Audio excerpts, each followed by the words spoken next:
Mbaise Nwere Madu, Mbaise Nwere Madu, Mbaise Abombe sekelele mono, ayazombe sekelele mono, ezine tekelele mono, Mbaise nation.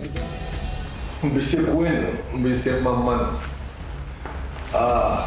You're welcome to another episode of Mbaise Nwere Madu. Yes, we discontinued for a while due to some reasons, but we are back on better. Hopefully we'll be having it every week or every fortnight. Having said that, welcome again to Mbaise Nwere Madu on Onyonyo. Today we are in Lagos, Victoria Island precisely, and we are here with one of Mbaise's brightest minds in the banking sector. And he's also son of Mbaise, a respectable son of Mbaise. He's a graduate of industrial chemistry from University of Benin. He has MSc in corporate governance from Leeds Beckett University, UK. You can call him a luminary in the banking sector. He was the general manager, group zonal head, Stanley, and now executive director, chief operations and information officer of Fidelity Bank PLC, a philanthropist extraordinaire. He has received so many awards from church, from the communities, and in the society for his numerous philanthropic works. Mbaise Nwere, welcome, my good brother. Mbaise Nwere Sir Stanley Amuchie. There we go. Oh, I'm an master. Thank you. Finally, sir. Thank you.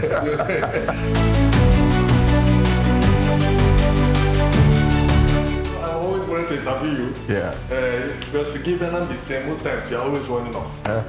You don't have much time. Most times when you come back home, so many activities. Sure. Before you know it, you're back to base. So while we're in Lagos, from Mbaise and the Bowl Lagos edition, I will say, it's an opportunity to come see if we can have a moment with you. Yeah. Welcome again to Mbaise Nwere Madu.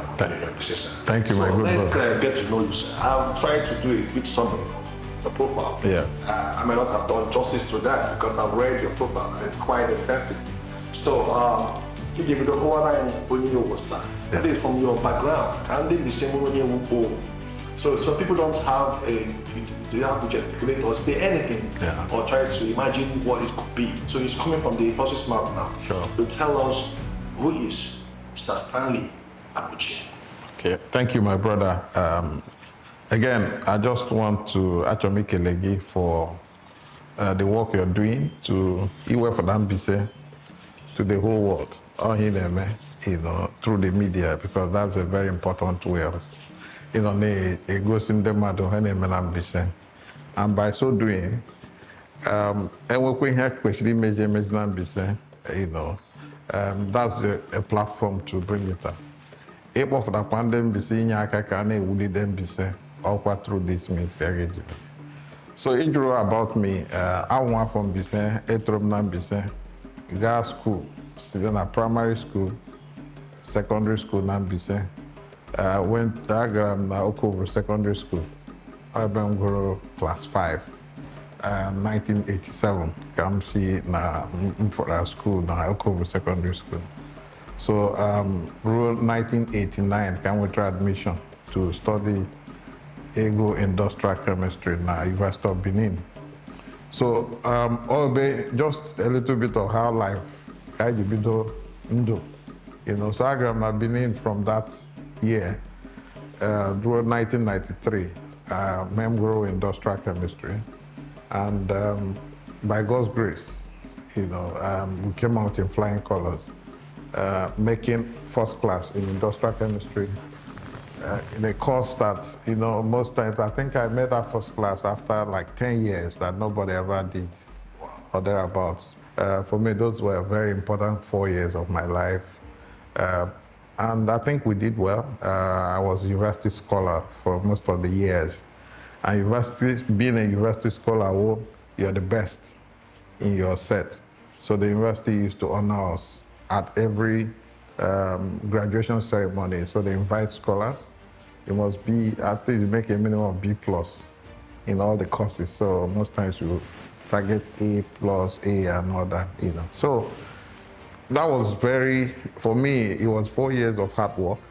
Okay, of course, you came from a school in the village, Okovo Secondary School.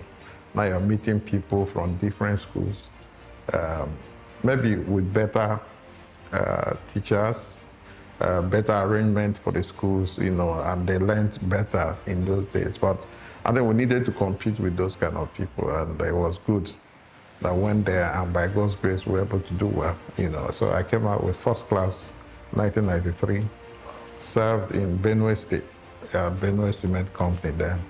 And it was also very interesting experience for that 1 year. So after that, after my youth service, between 1994 and 1995, I finished somewhere around mid of 1995. So I got a job at Anderson, Lagos, so I came for interview. So I started working at Anderson 1st of September 1995. After you said I will finish it around July at about. So that was my foray into accounting. Of course, I told you I studied industrial chemistry, so that was a total change of direction for me. But it became another challenging time, because at that point I wasn't very conversant with accounting, debit and credit. I've always been doing chemistry and the related science courses. Okay, so we needed to change because again, I had to now start writing ICANN to become a. Sorry, sir, I saw a fellow of yeah, of course. Chartered accountants. Sure, exactly. So I had to start writing ICANN. And the way the office was that they were operating what they call up or out. So you either go up, you go out. So if you don't pass your exams, because you have to write those qualifying exams, it means you will probably not be promoted, because for you to be promoted at a particular level, you must have qualified or passed certain stages of the Institute of Chartered Accountants of Nigeria exams. So you either pass and move up, or you move out. So you can imagine what it means. So you don't even have a job. I say you're also struggling to keep your job, So that's what we went through for 4 years. God being on my side, so I was able to go through the stages without any receipts. In fact, I was a national prize winner at some level of the ICANN, and we got qualified in record time. So I qualified in 2000. So currently a fellow. You have to put FCA in front of another fellow of the Chartered Institute of Accountants of Nigeria. So that's been the journey. So from there in 2000, after qualification, I got a job in Zenith Bank as a senior banking officer. You also omitted your MSc. Okay, yeah, the MSc came in later on. I was already working in Zenith Bank when I did the MSc, So basically, while I was there in Zenith, I was in a department called Financial Control and Strategic Planning Department. So we handled financials, strategy for the bank, anything you think about, just think about it just to make sure we continue to push the bank to the next level. That's what we're doing in Zenith Bank. And we saw Zenith Bank growth over the years. From 2000, you can imagine where the bank has gotten to even today, So I was there for close to 19 years. And in the process, I headed the Financial Control and Strategic Planning Department as the Chief Financial Officer of the group, because most of the subsidiaries today were part of setting them up, both in the UK, in other African countries where Zenith Bank went to. So that I did up to 2018 when I left the bank.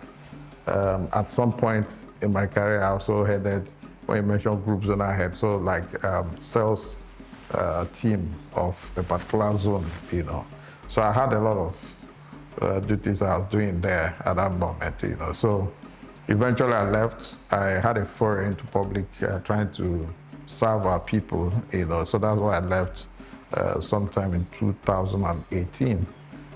But after what went on, so I had to come back to the industry, So I came back as a consultant to Fidelity Bank in 2021.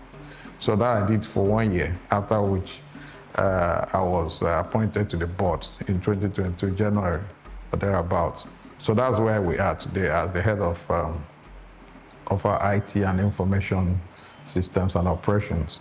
But you mentioned my master, so it was in the course of my work in Zenith, I started seeing that the corporate governance was a big issue in the industry and all that, and it's important that we continue to build our knowledge in that space. That's why I decided to do a program, a master's program in corporate governance and all that. So basically that's been the journey. So we're here now in Fidelity Bank trying to push the needle, So how would you describe your growing up in Mbaise as a child? Yeah, so it was quite interesting to say, I'm from a very disciplined home. My parents, both parents were teachers, so you can imagine the level of discipline. But we did everything that any young person would have done at that moment. We went to the farm, we did community service, certain days or certain periods. You come out and clean the roads, do like your town hall. They will call young people together to come and clean. I don't see all those things happening again now, but those are kind of things we did growing up at home. So I still feel that love. That's why most times I always want to. Many people say they go home, but this is where I grew up. I love our people. I love the environment. And Mbaise is one place that people are shown love, that's that spirit. They hear a lot of things about Mbaise. I wonder if it's the same Mbaise, it's a good place to be. They are very, very nice people. And I believe that over time, people will begin to see the beauty of Mbaise people. Yeah, because the beauty of Mbaise people is through people like you. Yeah. Through so many Mbaise people like Kalayo, okay, Bakasi, Jennifer Funaji. Yeah. So many of them in different different industries. Sure. So, well, that's not what we are about, because what we need to project is the greatness of Mbaise. Sure. And when we see people like you, we're inspired. We are always happy that we have people who are this holding touch in their own field of endeavor. And the reason is for some of our young people to understand that, hey, when you come to this sector, get Onyonyo be saying they got Onyonyo be saying that. Give that sports, you will see. Give entertainment, you will see. So it's amazing having gone through your profile. I think we're just being modest, so to say, because I feel you're one person whose name rings a bell in Mbaise. I don't know why it happened that way. You are loved by everybody. By everybody. I've never heard or anywhere, wherever. This is not lip service or eye service, where anybody says anything bad about Stanley Amuchie. I've never heard. So, and it gives us joy. And, because what we try to also project are people who, like I said, who can be role models to our younger ones, to the business society. I'm married to Lady Ezinwa Amuchie, and she's also from Mbaise, from Okpala actually. So, and then the marriage is blessed with 5 children. I have 4 boys and 1 girl. So they're all in school. My daughter is in school in the US. The other boys, about 2 of them in the UK. The last one of them is in Nigeria here. So the children are growing up. I got married in 2003, so it's quite more than 20-something years now. So we're still thanking God, So, but basically, I think you asked a question or you said something about being role model to our people. And I think it's very important. I feel very happy, if you go to particular industry, look at Nollywood today. All the big names you hear in Nollywood, it's not coincidence. It shows the level of quality that can come out of our place. And our people should continue to. Then these things don't happen because they are Mbaise people. They've taken their own profession, putting everything that it takes to be the best in that space. So, and that's what we're doing. Like in the banking industry where we work, we're also making every effort to put in our best, whatever you need to do. If you need to study to get yourself to the level, you do that. Whatever you need to learn it and be the best in what you do. And for those who are coming, our young people, they also know that, look, we are real people. we grew up like them. So there's every opportunity that all those people, all our people who are at home today, that I have every opportunity to aspire to the next level. We didn't go to a special kind of school. So that's why I mentioned to you, I went to Okobo Secondary School. People can relate with it because it's in the village there, okay? There are a lot of all these people doing well in their fields. Others went to Mbaise Secondary School, so these schools are there. We made it maybe what it was then. Can our people come back to those levels of when you go to school, you want to study and do well? There was competition about your kind of result you make. And it's true, all these kind of things that, certain behaviors that will not take you to any level. If you get yourself engaged in any kind of vices, nobody has ever succeeded by getting involved in those things. But you can do well, knowing that, look, this is a path to your progress. If your education is one thing that I consider very important, some of us, we didn't have anybody that you could say, I told you my parents were teachers in the village there. So if you couldn't rely on them to take you to anywhere or to get me to the level where the best they could do was to expose us to that education, go to school, learn and all that. The further ones you have to do yourself, okay, by making sure you come out with good results, make sure that you're competitive, you can compete with other people out there and get a job. And when you get the job, you do it well, and then you make progress in life, that's what. And I think many of our youth of today have this sense of entitlement. Yeah. Hoping that one uncle there would be there to help. If the uncle is not helping, we're not moving forward. Sure. That is also a problem amongst our youths, not just in Mbaise, basically. So people like you've done a lot in Mbaise that I know. You've supported a lot of programs in Mbaise, youth-oriented programs, church programs, developmental projects, which I personally know. But I want to know what are your area of concentration when it comes to your value system, like giving back to society? What are your areas? There must be certain areas that beat your heart. Sure. That will make you feel, maybe it's women, it might be youth. What are those areas that really beat your heart? Yeah. As the leader. So let me say this. I like education because I know that that's the only path that gave me that break. If I wasn't educated, maybe I wouldn't be sitting here today. And therefore, I feel that if there's every opportunity for anyone, if you're intelligent enough to go to school, study very well, and go through all this, you'll be able to get yourself at least the minimum level of poverty below which you cannot go.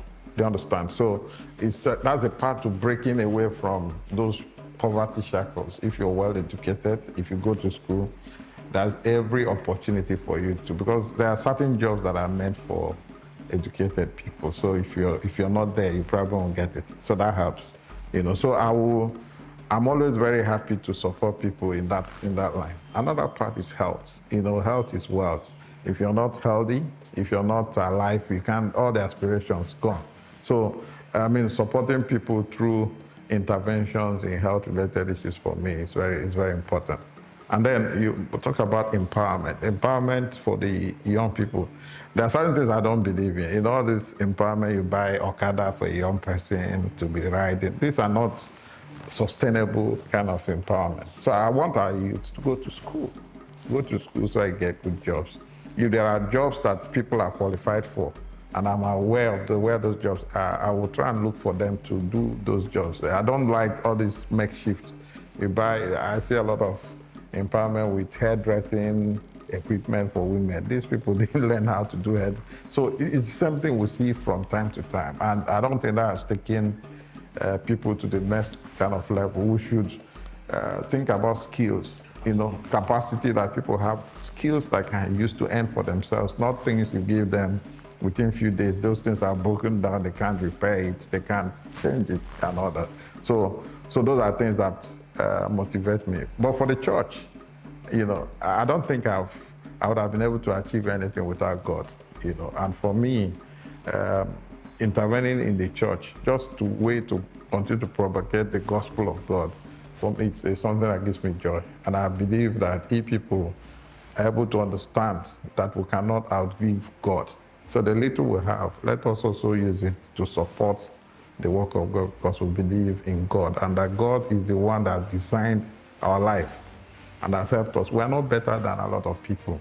Even if you feel you got you came out with good results from school, there are people who probably got better results, but they are nowhere today. So there's that grace of God, and we must continue to support the work of God in any way we can. That's what it is. Yeah.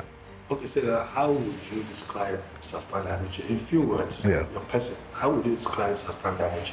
Well, it's a difficult thing, for me to try to describe but I'm just that person who I love people around me. I'm one person that want to see people progress. One of the things that give me joy, today is to see that I'm able to intervene in people's life and make them happy. I like people to be happier meeting me than before they met me. So I want someone to leave being with me happier than the person was before. So anywhere I can intervene in my own little way, I find it very interesting. And I also know that what God has given us, He gave us so that we can be able to spread it to other people in any way I can. So I'm also that person that will feel very comfortable to see that, look, I'm able to intervene and solve problems within my own limits, And, I love to serve, give service to people. I love a situation where I'm in a position to do certain things that will affect humanity in any way I can. That's me, and that's what gives me joy. I'm also aware that it's not about what we have been able to accumulate in this life. If you look at, nobody has ever died, and you see on the tombstone, this man had 1 billion naira. No, it talks about he was a good man. That's the kind of thing you see, because that's what matters at the end of the day. It's not about how much. So how are you able to relate with other people? That's what matters. How people see you. Yes. Very important. Yeah. How people see you. When they hear your name, what comes to their mind. Exactly. So it's quite important. It's easier, Kego, yeah, most of the time. So having said that, let's now go to getting to know you more. Yeah. What is your favorite food? What do I eat? Nowadays, I don't eat carbohydrate. If you notice, I've lost some weight lately. Yeah. So I sense that. Yeah, I'm doing a lot because over time, as you start aging, there are a lot of, when you cross 50, you have to cut down on certain kind of food because your activities are not as much as you used to be before. So lately, I try to cut down on rice, all those things. I do more of vegetables and protein now, and that's helped me to feel lighter and to be able to do. And I also do some work every day, 30 minutes on treadmill. I'll do it consistently for 5 days in a week, and all that. So that also helps to build the stamina and the strength, at this moment, because of the kind of work we do. We sit down a lot, so I must make sure I put that into my own program for the day, So food for now is basically not the very interesting. So it's mostly of vegetables, fruits, and this thing. Yeah, so that's it. Yeah. You guys in leader of thought in Mbaise. Yeah. So if you find yourself, let me assume you're a best leader in Mbaise, what are those things you'd like to change? Or what are those things would you like to see in Mbaise for the growth and development of Mbaise nation? Yeah, so there's something you wrote, and I'll tell you, I was very impressed. I took time, I read something you wrote about like Iri-Ji Mbaise, how what has held down that, and in fact you're purely correct. In fact, when I read that, I forwarded your write-up to a lot of people, and I wanted them to see, because I'd had that conversation with someone just a day before, one of the issues that I see, that Mbaise, because that Iri-Ji Mbaise is a very big ceremony, that if we put it together properly, we should have, it will be a world-class kind of this thing. But each year, the same issue, okay, Ndeze have not been recognized, Ndeze have not been recognized, there are the tripods, and I feel that as a point, we're at the point where those tripods should come together and make this a big thing. So if I have an opportunity to bring the three together to a table, I would like to do that, so that we don't have, yes. No, we'll pursue it, because I feel, very important. Yes, I feel we should. People are concerned. Yeah. And of course, like I said, I'm in the area of entertainment. Yeah. And brand management and marketing. So I'm so passionate about the festival. Yeah. How we can grow Iri-Ji Mbaise to the National Cultural Festival. Sure. It becomes a festival to reckon with, not just in Nigeria. So I don't know one family say, "Well, I go along." Maybe like August, he will want to run back home. Sure. It will be like our second Christmas, Exactly. when you go back home and stay with your people. There'll be a lot of communal development, a lot of communal engagement and stuff. That's where we want it to go to. That's correct. So we are happy that at least it's progressing. It's always this issue between Ezuzu, AG, and I think people have been trying to intervene and see how they can have a template.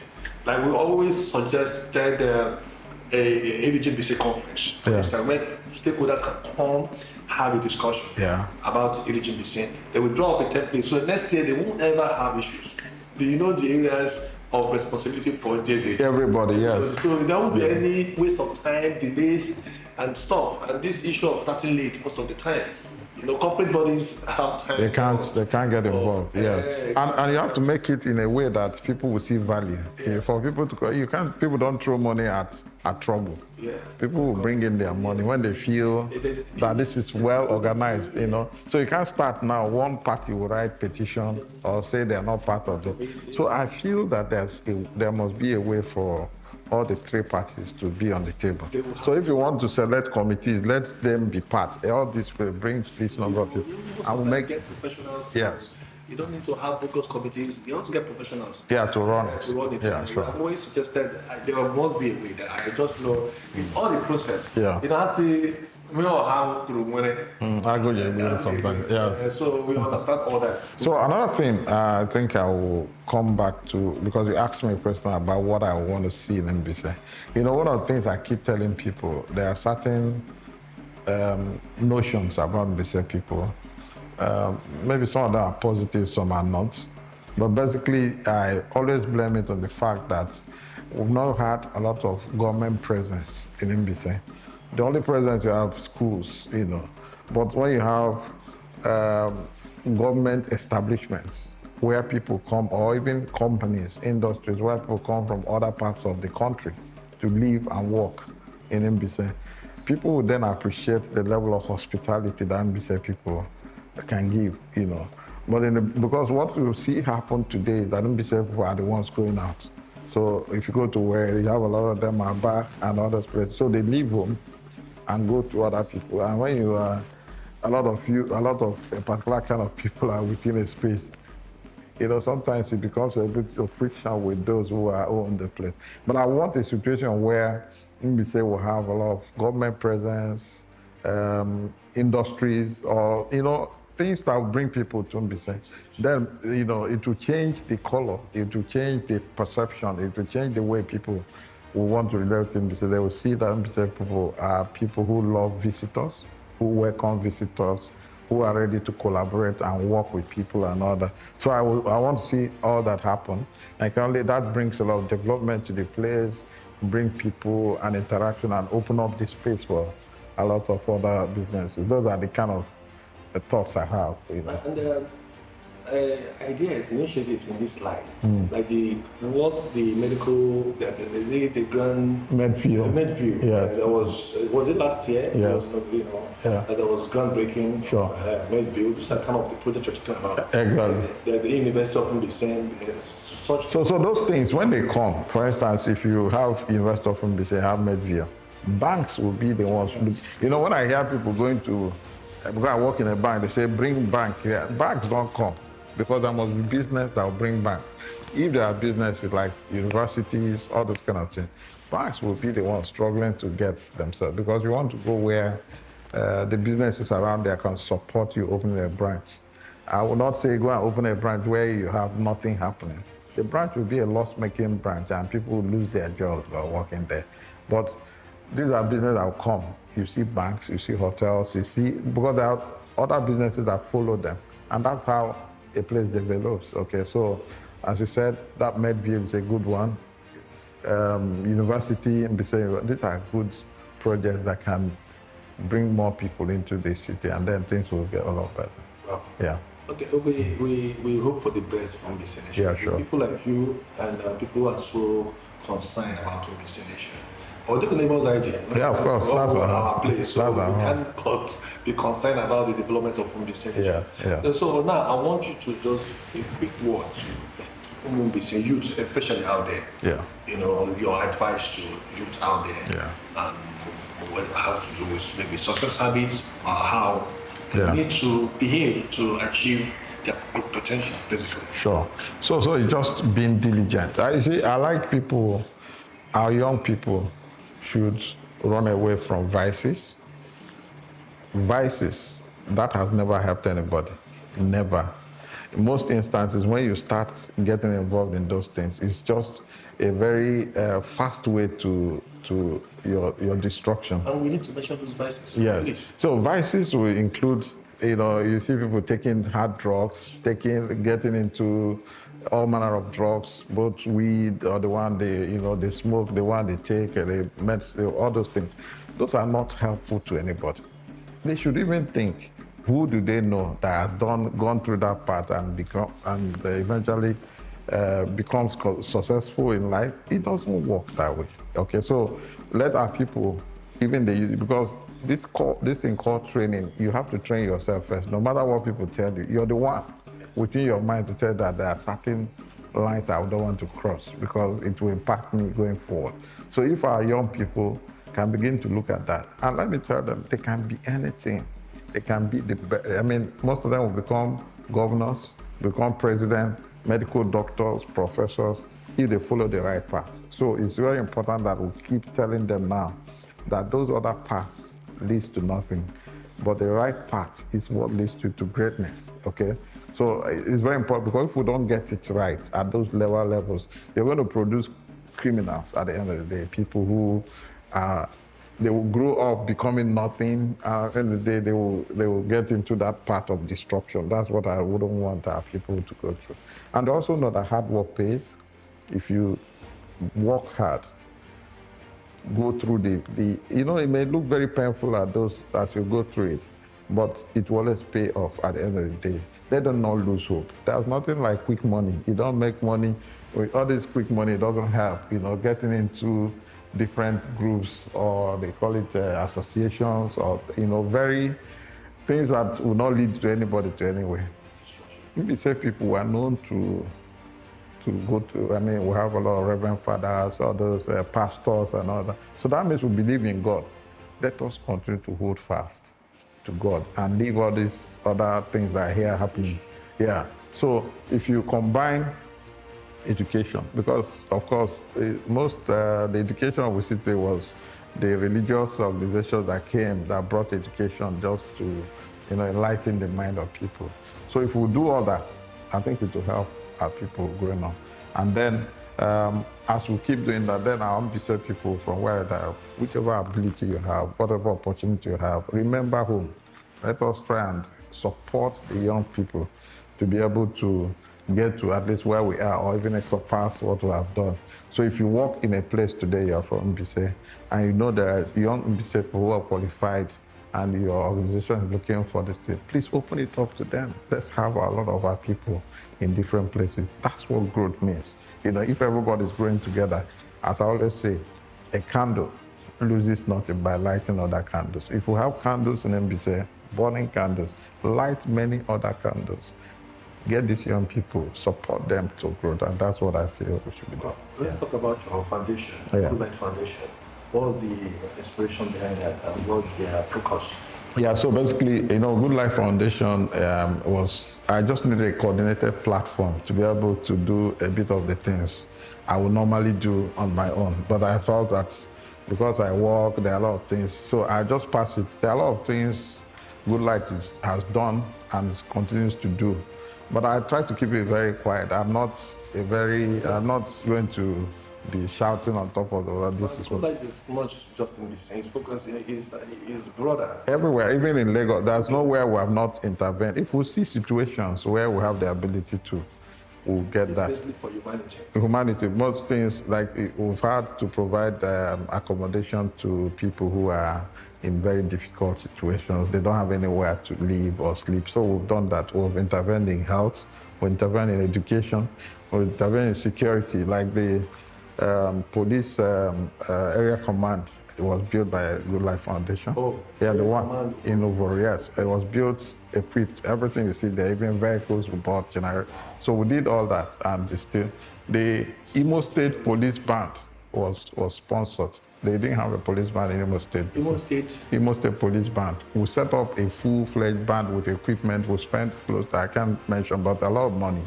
even with vehicles, bus that we bought for the police band, because we noticed that before then, police band will get, if Imo State is doing a program, they'll bring police band from Enugu and all that, and that's part of a complete police arrangement, and we did that.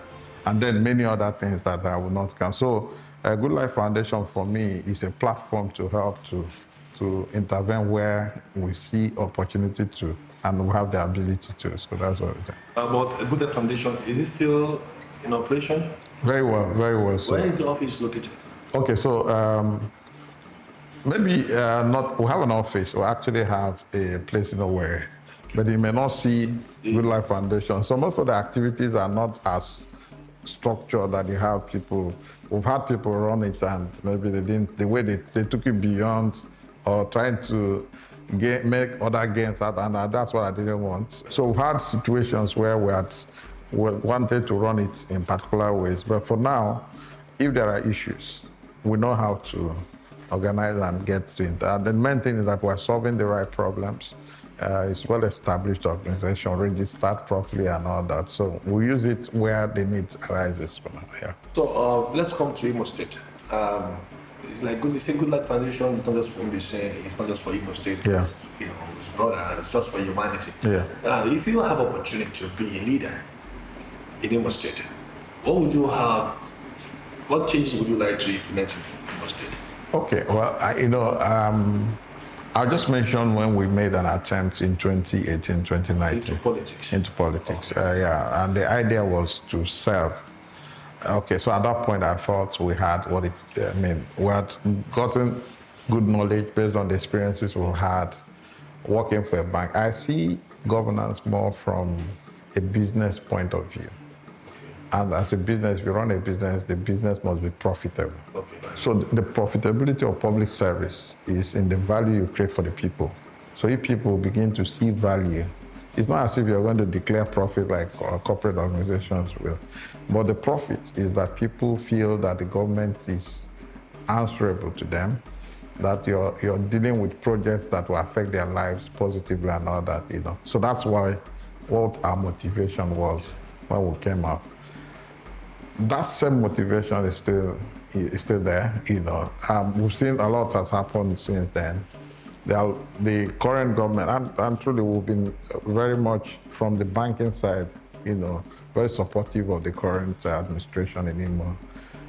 Very laudable ideas I've seen, as a banker, and we're able to see the kind of value that the current government is trying to build in Imo. It may not be so easy because of what is involved. There are a lot of long-term projects that will eventually be very positive to the life of our people. So all we need to do is just to keep praying and to keep encouraging the government. There are a lot of interventions in the area of power, which I feel, based on the knowledge I have, that if it comes to fruition, Imo people will be better for it. There's some intervention in healthcare that I'm aware of, which will also be able to take Imo to the next level of healthcare, because as I keep saying, health is wealth. And I think the government is seriously intervening in that area too. So, and then I'm sure you're aware of other things happening in Imo today, like the infrastructure, road network. The other day I went to Mbaise, 15 minutes I was in Owerri at night, and it was well lit up and all that. That looked very good for me, and I felt very happy about it. What other things? The African Center, Quality Control Center, ACAC, that's been built along the airport road by Afrexim Bank. That's a major, I'll call it a very major positive for Imo State by the time it's finished. And Afrexim Bank, I think they've started work on it currently. So what that does is that will be a quality center for both petroleum products and agro products, okay? So those who want to do export within Imo and the Southeast, because there are 3 in the country, one in Ogun State, one in Kaduna, that will be built in Ogun State has been done. Imo is for the southeast and south-south. And that will have a stamp of Bureau Veritas for quality. So for those who want to do agro exports, they'll be able to get advice on what they need to do to be able to produce and be able to export, because those are the kind of problems. And then other kind of tests that will be done there, for those in the petroleum industry. So there's a lot. And I think Imo, by God's grace, is on a very positive trajectory. Okay. Yeah. That's pretty sure. Yeah. I think it's just public trust. There's a trust gap. Between, I know a lot has happened. happened. What you do, people tend to doubt. Yes. Or tend to have, how would I put it now? Maybe sinister mindset towards whatever you're doing because of the way they see government. No. So that is one part, but we cannot shy away from government. Government should be part of our life, and we should find the best way. It depends. You see, at the end of the day, what people get and the way people take any government that is in power will tell a lot on what they're able to benefit. Because this thing, everybody, the government is there for everyone. So if we take a back seat of not being part of just not being there at all, so maybe we'll just not get anything out of it. So I think Mbaise people, because we have a very strong population, our population is very, very good, and we have good people too who can get involved in what government is doing and be able to bring the dividends of government and democracy back to Mbaise. I think we should do that. It's very important. But there is this major concern for most people in this. Yeah. This road between Ngor-okpala, from Ngor-okpala to our branch, Yes. it has been there for, it looks as if it's unattended and there's nothing going to happen. And that road is the major road. And how do we get us? No, I think I'll tell you for this thing. I had this conversation at the highest level a few days ago, and I had a confirmation that they've mobilized to. I think they are going to start from the other side, not the Okpala side, coming towards Ahena Junction to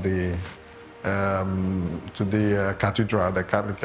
I think just like a few days ago, I was reliably informed that process when I mean at the highest level of conversation, because life is all about, there are a lot of things to do. Because with people like you, there are a lot of things to do, and we're talking to the right kind of people, and we're getting every kind that road is part of it. In fact, they said it's mobilized like a few days ago to start from the first 10 kilometers, coming down towards the diocese, or Henry diocese and all that. So apart from me, there are a lot of good, the bishop I hear has been on it, a lot of people, and I believe that the government has listened and something is happening there. So we should be hopeful. Very, very hopeful. Very hopeful. Ahena Junction, maybe down to our branch. Yes. That road is important. There are five local governments. So if you do that road, you have impacted the life of 5 local governments out of 27. So you can imagine the impact. The impact is very, very huge. Very huge. Wonderful. Yeah. Sir, it's been an honor talking to you. Like I said, it's been a while, over 2 years trying to have this interview with you. And I'm glad that we finally had this interview. And then we said, listen, now you've known Sir Stanley Amuchie, from his own narrative, from his own mouth, you've auditioned that you know who is Sir Stanley Amuchie. And of course, Iri-Ji game on. You want him to see them on. I'm proud of you, as well. I'm proud of so many other people in this. And I want to pray that you keep doing what you're doing, that as God has Elijah coach, you keep giving back to humanity. Pray that you keep sparring. Pray that all the things you ever crave for in life would happen, because you are being a man who has wiped away so many people's tears and have been, a shoulder for many people in the mission. I am very grateful for what you do for humanity. On behalf of Onyonyo Mbaise, the entire group of Films Nation, I say Iri-Ji. Thank you. Thank you. It's a pleasure, sir. Yeah. Thank you. God bless you, sir. You too. Thank you. Appreciate it. All right, Mbaise Nation. It's a wrap on this episode of Onyonyo Mbaise with Ezinwa Sir Stanley Amuchie. Where is that place? A place your village again? Oboro. Okay, I'm from Umudinka, Amasa, Ovoro.